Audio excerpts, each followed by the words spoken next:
Guys, like, comment, subscribe, share the video, especially if you love college football as much as I do. There we go. Get that collar out the way of my shirt. First and foremost, shout out to Georgia. They had a great year. What I saw happen today was about what I assume would have to happen for Notre Dame to win this game. Georgia gave up a big kickoff return to start the second half to Notre Dame. Notre Dame was able to hold on to the ball a lot and keep Georgia's defense on the field and keep their offense off the field.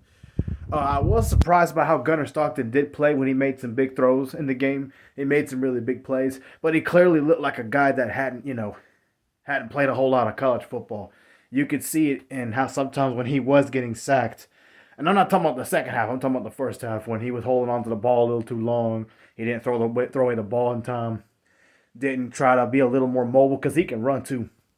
And that's what led to a few of Notre Dame's sacks early in the game. And that's what led to that fumble. Um, I think he's a great player. He's going to get a chance to start next year. He wasn't the problem. It's just unfortunate that they're in a big playoff game. What did I notice about Notre Dame? Notre Dame just played almost outside of the penalties they had on themselves. They played perfectly. They had no turnovers. They didn't make any dumb decisions outside of the penalties. They just played better. I don't think they're better than Georgia. I said that going into the game, and I don't think they're better than them now.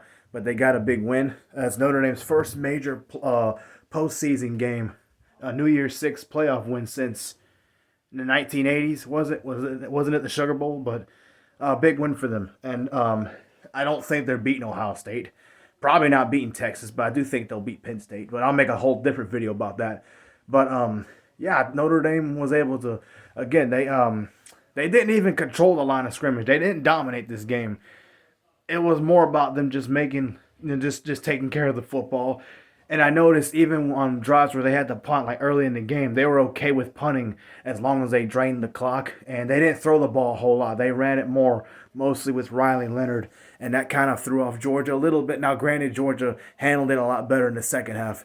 And they made some adjustments because they're a really good football team and they're well coached.